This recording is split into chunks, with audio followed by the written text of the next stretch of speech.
Varicose veins కి సరైన చికిత్స కోసం సంప్రదించండి ఎవిస్ హాస్పిటల్. చిన్నప్పుడు మీరు సెట్ లో చూసిన మీ రామ్ చరణ్ బాబు. రామ్ చరణ్ అయితే మేము ఎత్తుకొని పెంచాం. ముఠా మేస్త్రి అప్పుడైతే ఊటీకి వచ్చాడు. అస్సలు చాలా అల్లరి అంటే చాలా అల్లరి. ఇట్ల నుంచి అట్లా ఎగిరి అట్లా వెళ్తాడు. మళ్ళీ ఊటీ స్కూల్లో వేసారు అనుకుంటా నాకు. అవును, ఊటీలోనే. స్కూల్లో వేసిన తర్వాత అంత సైలెంట్ అయిపోయాడు. అసలు ఈ రామ్ చరణ్ ఆ రామ్ చరణ్ అనిపిస్తుంది. చిన్నప్పుడు అంత అల్లరి. మా షూటింగ్ అప్పుడు చాలా చిన్న పిల్లాడు. సో ట్రిపుల్ ఆర్ చూసినప్పుడు ప్రౌడ్ గా ఫీల్ అయి ఉంటారు కదా. నిజంగా మెగా అభిమాని, మెగా ఇంట్లో ఒక ఫస్ట్ షాట్ ఉంటుంది కదా, ఎగిరి ఆ సైడ్ వెళ్ళి వాళ్ళని కొట్టి మళ్ళీ ఇటు వస్తారు చూసారా, ఆ షాట్ భలే అనిపిస్తుంది. అండ్ వాళ్ళ డాడీ అలాగే అతని డాన్స్ లాగా అనిపిస్తుంది. చిన్నప్పటి నుంచి వాళ్ళ నాన్న కూర్చుంటే డాన్స్ వేస్తాడు కదా, సేమ్ ఆ సాంగ్స్ అన్ని కూడా వేసేవారు. అప్పుడు ఎక్కువగా మేము చెన్నైలో నవీన్ ఇంటర్నేషనల్ పక్కన ఉండేది సార్ వాళ్ళ ఇల్లు, అక్కడికి రెగ్యులర్ గా వెళ్ళే వాళ్ళం. చాలా సార్లు వెళ్ళి బర్త్డేస్ గానీ లేదంటే వాళ్ళ సిస్టర్స్ మ్యారేజెస్ గానీ అన్ని మేము దగ్గర ఉన్నాం. అప్పుడు యాజ్ ఇట్ ఈస్ ఉంది ఆ హౌస్. నేను రీసెంట్ గా హోమ్ టూర్ చేశాను. ఓకే అలానే ఉంది, ఏం కదలేదు. అప్పుడు రెగ్యులర్ గా వెళ్ళే వాళ్ళం. బట్ మనకి ఇప్పుడున్న హీరోస్ కి మీ టైంలో ఉన్న 90s హీరోయిన్స్ అంటే చాలా గౌరవం, మర్యాద. మా సినిమాలో చేస్తే బాగుండు అనుకునే వాళ్ళు అందరూ కూడా. సో డెఫినెట్ గా మీరు చెప్పారు కాబట్టి వాళ్ళ చెవున ఈ వీడియో పడిందా. మళ్ళీ వాళ్ళ కాంబినేషన్ రాజకీయాలకు అతీతంగా మంచి పండుగ. రాజకీయాలకు అతీతంగా ఆలోచిస్తే మంచి క్యారెక్టర్స్ ఇవ్వచ్చు. ఇప్పుడు మీకు తెలిసిందే కదా, రాజకీయాలకి సినిమా ఇండస్ట్రీ కూడా ముడిపెట్టేశారు. ఉంది, మీకు తెలుసు కదా. ఇక్కడ వ్యతిరేకించిన వాళ్ళని సినిమా ఇండస్ట్రీలో ఆఫర్లు పెద్దగా రావు, అది అంటే సర్క్యులేట్ అవుతుంది. అది నిజం ఎంతో అబద్ధం ఎంతో తెలియదు. నేను ఎప్పుడు ఆ వేళ ఆలోచించలేదు. ఎందుకంటే నాకు సినిమాలు యాక్ట్ చేయకూడదు, నాకున్న బిజీ కానీ నేను ఓన్లీ టీవీ షోస్ వరకే పరిమితం అయ్యాను. అవనుకో నా లిమిటెడ్ టైమ్ లో నేను ఫినిష్ చేసుకుని వెళ్ళిపోవచ్చు ఎపిసోడ్స్. అదే మూవీ అనుకో, హీరో హీరోయిన్ డేట్స్ తో నేను మ్యాచ్ చేయాలి, ఎన్ని రోజులు ఇవ్వాలో తెలియదు. అందుకని నేను ఎప్పుడు కూడా మూవీస్ గురించి ఆలోచించలేదు. కాబట్టి ఎవరు ఇస్తారు ఎవరు ఇవ్వరు అనేది ఐడియా లేదు. ఇప్పుడు తెలుస్తుంది కదా, ఈ 6 months లో మనకి ఒక ఐడియా వస్తుంది. సో తొందరలో ఎన్టీఆర్ గారు అత్తగా అయితే బాగుంటారేమో, మహేష్ బాబుకి అమ్మగా అయితే బాగుంటారు, ప్రభాస్ కూడా అమ్మగానే బాగుంటారు. అక్క వదిలే అనుకోండి. సో అక్క ఓకే. సో రోజా గారు బాగా మెయింటైన్ చేస్తున్నారండి. ఫుడ్ ఏం తీసుకుంటారు? ఎప్పుడు తిడతావో, ఎప్పుడు పొగుడతావో, ఎప్పుడు ఫిట్టింగ్ పడతావో అలానే ఉండాలి కదా మేము కూడా. అయ్యో దేవుడు. మరి జర్నలిస్ట్ అంటే అలానే ఉండాలి కదండి. బాగా వంట పట్టాయి జర్నలిస్ట్ లక్షణాలు, బాగా వంట పట్టాయి. సో ఎందుకంటే చెప్తుంటారు కదా, సినిమా వాళ్ళకన్నా రాజకీయ నాయకులు ఎక్కువ యాక్ట్ చేస్తారు అని చెప్పి చాలా చెప్పారు. నాకు పాలిటిక్స్ వెళ్ళాక తెలిసింది. మా ఆయన అంటాడు, నువ్వు సినిమాలో ఆర్టిస్టే కానీ పాలిటిక్స్ లో నువ్వు పూరా ఆర్టిస్ట్, ఒక్కొక్కడు ఏం పర్ఫార్మ్ చేశారు, నువ్వేంటి ఇలాంటి అంటాడు. నా ముందరే వచ్చి యాక్ట్ చేస్తూ ఉంటారు కొంతమంది. ఎలా ఉంటుంది మనకి? అవును, చాలా మంది ఈ మధ్యలో ఎక్కువైపోయింది. ఆస్కార్ ఇచ్చేయచ్చు అక్కడ, పోటీ ఎక్కువ ఉంటుంది. ఆస్కార్ కూడా అంతమంది ఉన్నారు పర్ఫార్మెన్స్ చేసేవారు. సూపర్. ఇప్పుడు ఏడుగొండల స్వామిని బాగా పూజిస్తారు మీరు, అమితమైన ఇష్టం. అసలు నాకు తెలిసి లాస్ట్ 5 years లో మీరు చేసుకున్న దర్శనాలు ఎవరు చేసుకుని ఉండరు, అంతగా ఇష్టపడతారు. శివుడు కూడా. దాన్ని కొంతమంది పాజిటివ్ గా చూస్తారు, కొంతమంది నెగిటివ్ గా చూస్తారు.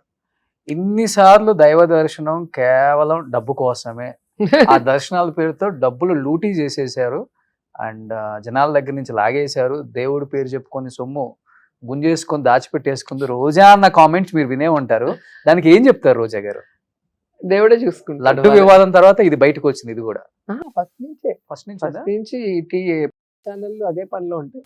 దేవుడి దర్శనానికి వస్తే కూడా వాళ్ళకి కడుపు మంట, దానివల్ల ఇలా అంటారు. కానీ నేను ఒకటే చెప్పగలను, ఎవరైనా దేవుడి సొమ్ము తింటే దేవుడు చూస్తాడు వాళ్ళు. ఎవరు కూడా దేవుడిని మోసం చేయలేరు కదా. అట్లాగే ఒక ఆడపిల్లని అన్యాయంగా మాట్లాడితే కూడా దేవుడు వాళ్ళని చూసుకుంటాడు. అయినా కూడా సినిమా ఇది బ్లాక్ లో సినిమా టికెట్లు అమ్ముకున్నట్టు కొండ మీద టికెట్లు ఎవరైనా అమ్ముకుంటారా? వీటినే నీచంగా చూస్తాం, ఇంకా దేవుడి దగ్గర ఉన్నది. కాబట్టి ఒక మనిషిని బ్యాడ్ చేయడానికి ఏం చెప్పాలో కూడా అర్థం కాని పరిస్థితిలో నా శత్రువులు ఉన్నారు. ఏం చెప్పాలో అంటే ఏ విధంగా ఈమె మీద నింద వేసి జనాల్ని కన్విన్స్ చేయాలి, నమ్మించాలి అనే దాంట్లో ఎంత దిగజారిపోతున్నారో అనేది ఈ విషయంలోనే మీకు అర్థమవుతుంది. ఎందుకంటే ఒక్క తిరుమలకే కాదు, నేను వారణాసికి వెళ్తాను, ఉజ్జయినికి వెళ్తాను, అన్ని దేవుళ్ళ దగ్గరికి వెళ్తాను. మరి అక్కడ ఎందుకు టికెట్లు అమ్ముకోవట్లే, ఇక్కడ అమ్ముకునేదాన్ని అయితే? అంటే భగవంతుడి మీద భక్తి ఉన్నా కూడా వీళ్ళకి బాధే. దాన్ని కూడా నెగిటివ్ చేయడానికి ఎంత దిగజారిపోతున్నారో మీరు ఒకసారి ఆలోచించుకోవాలి. అండ్ రెండవది, అది ఒక నమ్మకం. నేను ఎప్పుడు కూడా దేవుడి దగ్గరికి పోయేది ఎందుకంటే నాకు ఇది కావాలని అడగను. అక్కడ అందరూ కూడా పాజిటివ్గా ఆలోచిస్తారు. గుళ్ళోకి పోయినప్పుడు ఒక పాజిటివ్ మైండ్తోనే ఉంటాడు ఎంత చెడ్డోడైనా. సో ఒక పాజిటివ్ ఎనర్జీ, ఒక ఆరా ఉంటుంది. సో అక్కడ మనం ఉన్నప్పుడు క్లెన్స్ అవుతాం. మనకున్న ప్రెషర్స్ కానీ, స్ట్రెస్ కానీ ఇవన్నీ పోయి మళ్ళీ మనం ఈ సమాజంలో ఫైట్ చేయాలి అంటే మనకు ఒక ఎనర్జీ కావాలి కదా. సో ఆ ఎనర్జీ గెయినింగ్ కోసమే మనం టెంపుల్కి వెళ్తాం. అంతేగాని టికెట్లు అమ్ముకోవడానికి ఎవడైనా టెంపుల్కి వెళ్తున్నాడు అని చెప్పాడు అంటే ఇంకా వాడిని ఆ భగవంతుడే కాపాడాలి. సో ఇప్పుడు నగర ప్రజలు హద్దుకున్నారా మళ్ళీ? అక్కడే ఎందుకంటే మీ పార్టీ వాళ్ళే ఎక్కువ మిమ్మల్ని ఇబ్బంది పార్టీ వాళ్ళు పెట్టి కాదు. మొన్న ఎలక్షన్స్ లో మీరు ఓడిపోవడానికి హాఫ్ ఆఫ్ ద రీజనే వైసీపీ పార్టీ లోకల్ నాయకులు అనే టాక్ అయితే గట్టిగా నడిచింది. ఉంటుంది. అదే అంటున్నాను కదా, మేము అధికారంలో ఉన్నప్పుడు 175 నియోజకవర్గాల్లో ఒక్క నగిరి ప్రాబ్లమాటిక్, నగిరిలో మాత్రమే ఏదో జరుగుతుంది అన్నట్టు చూపించారు. కానీ ఇప్పుడు చూసాం కదా అన్ని బయటకు వస్తాయి. మీకైతే టికెట్ రానివ్వకుండా చాలా మంది మీ పార్టీ వాళ్ళే అదే కదా పాలిట్రిక్స్ అంటారు కదా. పాలిటిక్స్ లో పవర్ గేమ్ ఉంటుంది ఎప్పుడు కూడా. ఎవరైనా బలమైన వాళ్ళని ఎలా అడ్డు తొలగించుకోవాలా అనేది ఏ పార్టీలోనే ఉంటుంది. అది మా పార్టీ మీ జిల్లా నాయకులు చేశారంటారా, లేకపోతే ఎవరైనా స్టేట్ మీద ఉందంటారా గట్టి ప్రభావం మీ మీద? ఇప్పుడు టీడీపీలో నేను ఉన్నప్పుడు, నేను ఎమ్మెల్యేగా గెలిస్తే అప్పుడు చంద్రబాబు నాయుడు గారికి నా మీద ఉన్న నమ్మకం, నేను కంబైన్డ్ స్టేట్ లో తిరిగా కదా, ఆయన సీఎం అయ్యారు 98 లో. అవును. సో ఆయన నాకు ఎక్కడ పెద్ద పదవి ఇచ్చేస్తాడో, అప్పుడే మంత్రి ఇచ్చేసి నేను ఎక్కడో ఎదిగిపోతానన్న భయం ఉండేది వాళ్ళకి. ఓకే. సో దాంతో నన్ను ఓడిచ్చేస్తే అసలు అడ్డమే లేదు కదా అనుకున్నారు. సో అది ఎక్కడైనా ఉంటుంది పవర్ గేమ్ అనేది.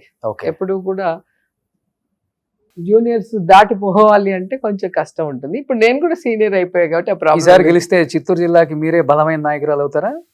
అట్లెందుకు, చాలా మంది ఉన్నారు సీనియర్ నాయకులు. ఎవరున్నారు? పెద్దిరెడ్డి గారు ఒక్కలే? పెద్దిరెడ్డి గారు ఉన్నారు, నారాయణ స్వామి గారు ఉన్నారు, కరుణాకర్ రెడ్డి గారు ఉన్నారు. వీళ్ళందరినీ దాటి జగన్ దాకా వెళ్ళి ఏదైనా సమస్యను చెప్పే అంత చనువు రోజాకు ఉంది. కొంత అనగదొక్కాలనే ప్రయత్నం జరగలేదా మొన్న ఎలక్షన్స్ లో? నిజంగా చెప్పండి. మీరేంటండి,